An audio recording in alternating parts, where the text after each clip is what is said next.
வணக்கம். இன்னைக்கு நாம ஒரு ரொம்ப சுவாரஸ்யமான புத்தகத்தை கொஞ்சம் ஆழமா அலசப் போறோம். வணக்கம். இது வெறும் ஒரு புத்தக ஆய்வு மட்டும் இல்ல. இது ஒரு கால பயணம் மாதிரினே சொல்லலாம்.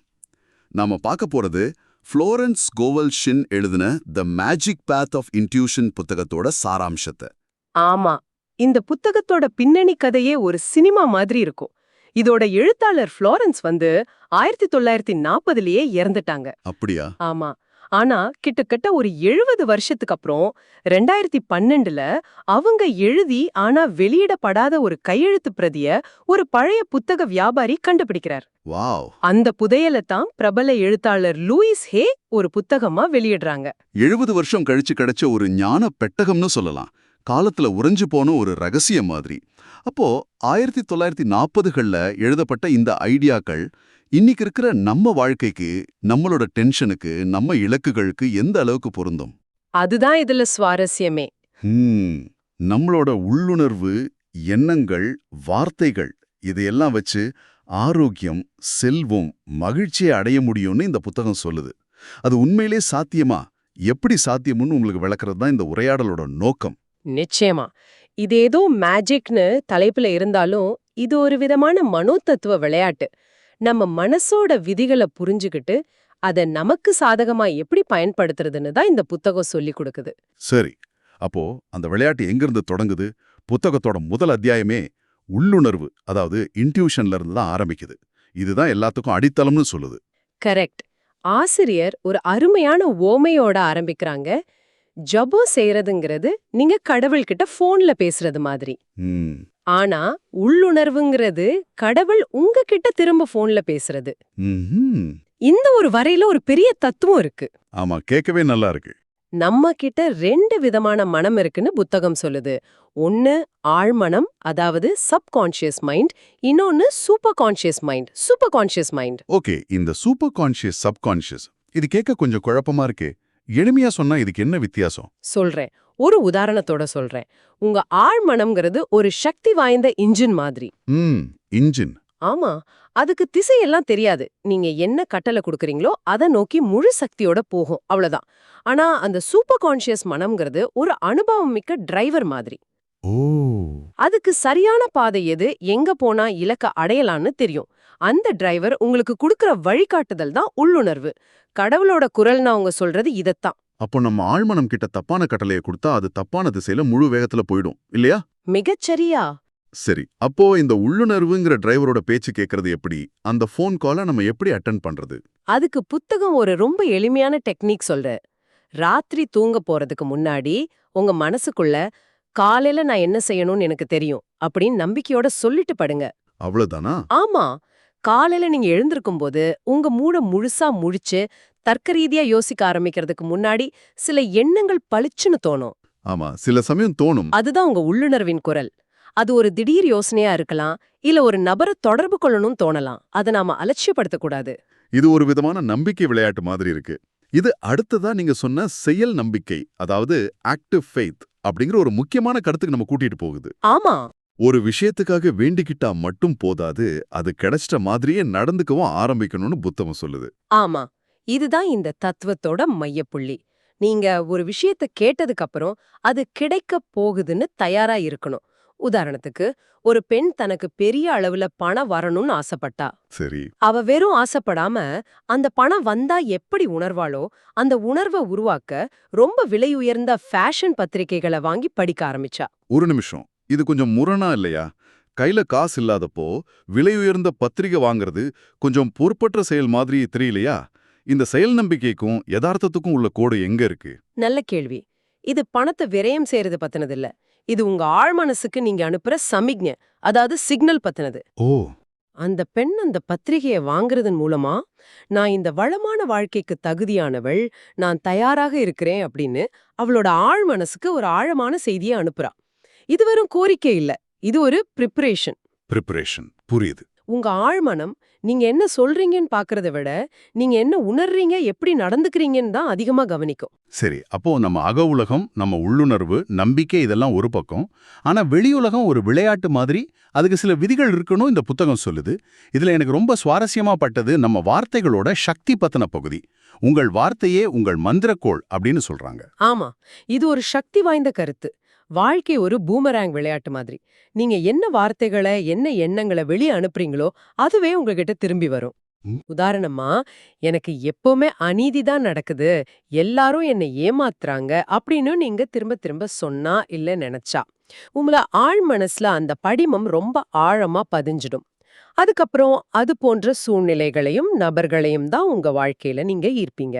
இது இன்னைக்கு இருக்கிற உளவியல் வல்லுநர்கள் சொல்ற கன்ஃபர்மேஷன் பயாஸ் மாதிரி இருக்கே. கரெக்ட். அதாவது நீங்க எதை நம்புறீங்களோ அதை நிரூபிக்கிற ஆதாரங்களை மட்டும்தான் உங்க மூளை தேடி கண்டுபிடிக்கும். கிட்டத்தட்ட 100 வருஷத்துக்கு முன்னாடியே இந்த உளவியல் உண்மையை அவங்க ஆன்மீக மொழியில சொல்லியிருக்காங்க. ஆமா. சரி, இந்த நெகட்டிவ் பூமராங் சுழற்சியை எப்படி உடைக்கிறது? அதுக்கு என்ன வழி?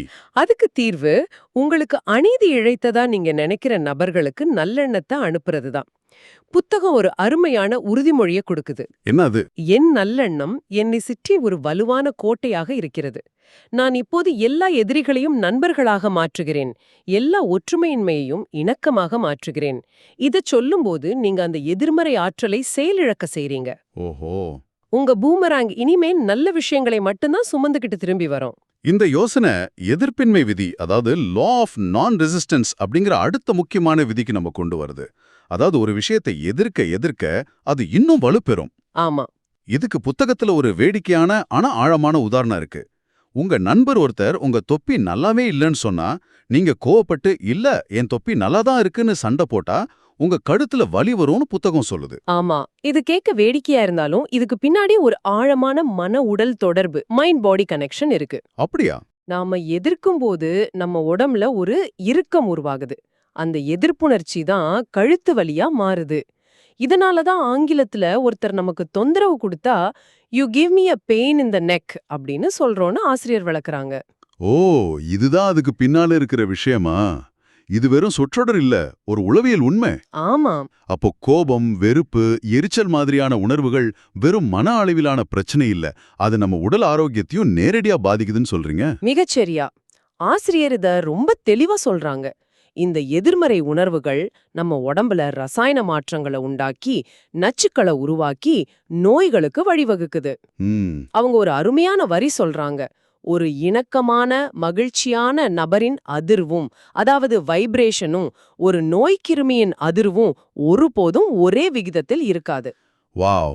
அதாவது உங்க மனசுல மகிழ்ச்சியும் நல்லெண்ணமும் இருக்கும்போது நோய்களுக்கு எதிரா உங்களுக்கு ஒரு இயற்கையான கவசமே உருவாகுது. இந்த மனதின் சக்தி, உணர்வுகள் இதெல்லாம் ஒரு பக்கம் இருக்கட்டும். ஆனா பணம், செல்வம் மாதிரி உறுதியான விஷயங்களுக்கு இது எப்படி பொருந்தும்? நம்ம எண்ணத்தை மாத்துறா பேங்க் பேலன்ஸ் மாறுமா? இதுதான் பலருக்கும் சந்தேகம் வர இடம். நிச்சயமா. இதுக்கு புத்தகம் 2 விதமான மனப்பான்மைகளை வேறுபடுத்தி காட்டுது. ஒன்னு, பொருள் சார்ந்த மனப்பான்மை, மெட்டீரியல் பிளேன் மைண்ட் செட். அது என்ன? இது உங்க சம்பளம், உங்க முதலீடு, உங்க சொத்துக்களை மட்டும் நம்பி இருக்கிறது. இது நிலையற்றது, ஒரே ராத்திரியில கூட காணாம போகலாம். ஆமா, அது உண்மைதான். இன்னொன்னு, ஆன்மீக மனப்பான்மை, ஸ்பிரிச்சுவல் பிளேன் மைண்ட் செட். இது உங்க தேவைகளுக்கு இந்த பிரபஞ்சத்தோட பெருவழிய, யூனிவர்சல் சப்ளைய நம்பி இருக்கிறது. இது வற்றாதது, எல்லையற்றது. கேட்க நல்லா தான் இருக்கு, ஆனா நடைமுறையில இது எப்படி நம்புறது? அதுக்கு தான் இந்த புத்தகத்தோட மிக முக்கியமான விதியை பயன்படுத்தணும். நன்றி உணர்வு செல்வத்தை அதிகரிக்கும் விதி, குறை கூறுதல் செல்வத்தை குறைக்கும் விதி. சிம்பிளா இருக்கு. ஆமா, உங்ககிட்ட இருக்கிற சின்ன விஷயத்துக்கும் நீங்க நன்றி சொல்ல ஆரம்பிக்கும்போது நீங்க ஒரு வளமான மனநிலைக்கு போறீங்க. அந்த மனநிலை தான் மேலும் வளத்தை ஈர்க்குது. இதுக்கு சில சக்தி வாய்ந்த உறுதிமொழிகளையும் அஃபர்மேஷன்ஸையும் புத்தகம் கொடுக்குது. உதாரணமா, கடவுளே என் வளம், பெரிய மகிழ்ச்சியான நிதி ஆச்சரியங்கள் இப்போது எனக்கு வருகின்றன. கூடவே மறுபடியும் அந்த செயல் நம்பிக்கை இங்கேயும் வருது. பிரபஞ்சம் அனுப்ப போற பணத்தை வைக்கிறதுக்கு ஒரு புது பணப்பை, வாலெட்டை வாங்குறது மாதிரியான செயல்கள் மூலமா நீங்க பெறுவதற்கு தயாரா இருக்கீங்கன்னு காட்டணும்னு சொல்லுது. ஆமா, இத அடுத்த கட்டத்துக்கு எடுத்துட்டு போகணும்னா நம்ம மனசுல ஆழமா பதிஞ்சு போன பழைய எண்ண வடிவங்களையும் தாட் ஃபார்ம்ஸையும் உடைக்க வேண்டியது ரொம்ப முக்கியம்னு ஆசிரியர் சொல்றாங்க. என்ன வடிவங்களா? அப்படின்னா தாழ்வு மனப்பான்மை, சுயபரிதாபம், பொறாமை, தோல்வி பயம் இதெல்லாம் நம்ம வெற்றியை தடுக்கிற கண்ணுக்கு தெரியாத சுவர்கள். ஓகே ஓகே, இதுக்கு சிண்ட்ரெல்லா கதையை ஒரு அருமையான உருவகமா இந்த புத்தகம் பயன்படுத்துது. அது எனக்கு ரொம்ப பிடிச்சிருந்தது. ஆமா, அந்த கதையில வர்ற சித்தியும் அவளோட 2 மகள்களும் யாருன்னு நினைக்கிறீங்க? யாரு? அவங்கதான் நம்ம ஆழ் மனசுல நாமளே உருவாக்கிக்கிட்ட எதிர்மறை எண்ண வடிவங்கள். உன்னால முடியாது, நீ இதுக்கு தகுதி இல்லாதவ, உனக்கு நல்லது நடக்காது அப்படின்னு நம்மகிட்டே திரும்ப திரும்ப சொல்லிக்கிட்டு நம்மள அந்த சாம்பல் படிஞ்ச இடத்துலயே கட்டி போட்டு வைப்பாங்க. அப்போ அந்த தேவதை ஃபேரி காட்மதர் யார்? வெளியில இருந்து வர்ற உதவியா? இல்ல, அதுதான் விஷயமே. அந்த தேவதை நமக்கு வெளியில இருந்து வர்ற யாரும் இல்ல. அதுதான் நம்ம சூப்பர் கான்ஷியஸ் மனம். ஓ, நமக்குள்ளே இருக்கா? நமக்குள் இருக்கிற அந்த தெய்வீக சக்தி. அதுதான் சரியான நேரத்துல வந்து நம்ம எதிர்மறை எண்ணங்களை உடைச்சு நமக்கு சாத்தியமே இல்லைன்னு நினைச்ச விஷயங்களை சாத்தியமாக்கி காட்டும். அந்த தேவதையோட குரல் தான் உள்ளுணர்வு.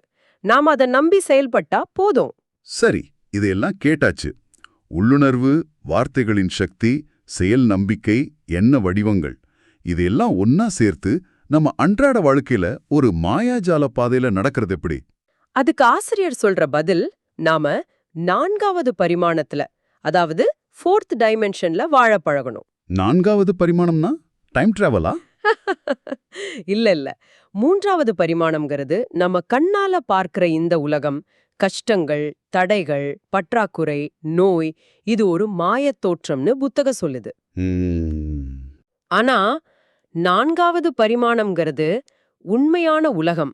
அது சரியான எண்ணங்களாலும் தெய்வீக திட்டத்தாலும் உருவானது. அங்கே எல்லாம் சரியா முழுமையா இருக்கு. உதாரணத்துக்கு, ஒரு கட்டடம் கட்டும்போது நாம பாக்குறது செங்கல், சிமெண்ட், குழப்பம். இது 3வது பரிமாணம். சரி. ஆனா அந்த ஆர்கிடெக்டோட மனசுல இருக்கிற முழுமையான வரைபடம், ப்ளூ பிரிண்ட் தான் 4வது பரிமாணம். நாம அந்த வரைபடத்தை நம்பணும், கண்ணு முன்னாடி இருக்கிற குழப்பத்தை இல்ல. புரியுது. நம்ம வாழ்க்கைக்கான ஒரு தெய்வீக திட்டம், டிவைன் பிளான் இருக்கு. அது முழுமையா இருக்கு, அத நம்பணும் அப்படின்னு சொல்றீங்க. இதை எப்படி நம்புறது? என் வாழ்க்கையின் தெய்வீக திட்டம் என் நனவு மனதில் ஒளிரட்டும். என் சரியான இடம், சரியான நண்பர்கள், சரியான வெளிப்பாடுகள் இப்போது எனக்கு வருகிறன போன்ற உறுதிமொழிகளை பயன்படுத்தும்போது அந்த திட்டத்துக்கான வழிகள் உங்களுக்கு புலப்படும். அப்ப நம்ம தேட வேண்டியதில்ல, அது நம்மள தேடி வரும். கரெக்ட், அது உங்களை தேடி வரும். இதுல எனக்கு ரொம்ப பிடிச்ச இன்னொரு விஷயம், அற்புதமான தற்போதில் வண்டர்ஃபுல் நவுல வாழ்றதோட முக்கியத்துவத்தை அவங்க வலியுறுத்துறது. ஆமா, நம்ம ஆசிர்வாதங்கள் எதிர்காலத்துல எங்கேயோ இல்ல, அது இப்போதே இங்கே இருக்கு. நாம அதை ஏத்துக்க தயாரா இருந்தா போதும்னு சொல்றாங்க. அதுல ஒரு வரி வரும், உங்கள் கப்பல் கவலையற்ற கடலில் மிதந்து வரும்னு. மிக அருமையான வரி. ஒரு விஷயத்துக்காக நீங்க ரொம்ப பதற்றத்தோட, ஏக்கத்தோட, பயத்தோட காத்திருக்கும்போது நீங்களே அதை உங்ககிட்ட இருந்து தள்ளி வைக்கிறீங்க. ஆமா, அது நடக்கும். ஆனா எப்போ நீங்க கவலைய விட்டுட்டு அது சரியான நேரத்துல சரியான வழியில எனக்கு கிடைக்கும்னு ஒரு நம்பிக்கையோட மகிழ்ச்சியா உங்க வேலைய பார்க்க ஆரம்பிக்கிறீங்களோ, அப்போ அந்த விஷயம் ரொம்ப சுலபமா உங்களை வந்தடையும். அதுதான் அந்த கவலையற்ற கடல். ஆக இந்த புத்தகம் முழுக்க பரவி கிடக்கிற இந்த தத்துவங்களை ஒரு 3 நடைமுறை விதிகளா சுருக்க முடியுமா? நிச்சயமா. புத்தகம் முழுவதையும் இந்த 3 எளிய விதிகளுக்குள் அடக்கிடலாம். இதுதான் இந்த தத்துவத்தோட செயல்முறை பயன்பாடு. சொல்லுங்க. 1. வார்த்தையை சொல்லுங்கள். Speak the word. அதாவது உங்களுக்கான சரியான உறுதிமொழிய நம்பிக்கையோட பயன்படுத்துங்க. ஓகே. 2. உங்கள் உள்ளுணர்வை பின்பற்றுங்கள். Follow your hunches. அந்த திடீர் எண்ணங்களுக்கு, அந்த டிரைவரோட வழிகாட்டுதலுக்கு செவிசாயுங்கள். சரி. 3. வாய்க்கால்களை வெட்டுங்கள். Dig your ditches. அதாவது செயல் நம்பிக்கையை காட்டுங்கள். நீங்க மழைக்காக வேண்டிக்கிட்டா சும்மா இருக்காதீங்க. அந்த மழை தண்ணிய சேமிக்க வாய்க்கால்களை வெட்டி தயாராக இருங்க. அருமையான தொகுப்பு. அப்போ சுருக்கமா சொன்னா, நம்மளோட எண்ணங்கள், நம்பிக்கைகள், வார்த்தைகள், உள்ளுணர்வு அடங்கிய நம்ம அக உலகம்தான் நம்ம புற உலகத்தை வடிவமைக்குது. ஆமா, வெளியே இருக்கிற சூழ்நிலைகளை மாத்த முயற்சி பண்றதை விட நமக்குள்ள இருக்கிற இந்த அக உலகத்தை மாத்துறது தான் புத்திசாலித்தனம். இதுதான் அந்த புத்தகத்தோட மையச் செய்தி, இல்லையா? மிகச் சரியா.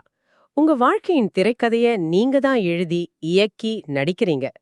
உங்க நனவு நிலைய மாத்துறது மூலமா உங்க கதையோட அடுத்த காட்சியையே நீங்க மாத்தி எழுத முடியும். சூழ்நிலைகள் மாறட்டும்னு காத்திருக்க தேவையில்லை. தேவையில்லை. நீங்க மாறினா உங்க சூழ்நிலைகள் தானா மாறும். இந்த உரையாடலோட இறுதியில உங்களை ஒரு ஆழமான சிந்தனைக்கு அழைக்க விரும்புறோம்.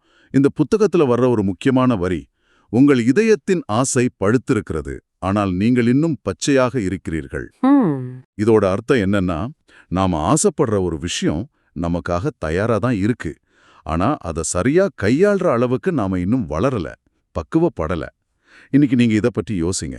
உங்க வாழ்க்கையில எந்த ஒரு விஷயத்துல உங்க ஆசைகள் நிறைவேறுவதற்கு முன்னாடி நீங்க இன்னும் கொஞ்சம் வளர வேண்டியிருக்கு? நல்ல கேள்வி. அது பொறுமையா இருக்கலாம், மன்னிக்கிற குணமா இருக்கலாம், அல்லது தன்னம்பிக்கையா இருக்கலாம். எதுவாக இருந்தாலும் அதை பத்தி சிந்திங்க.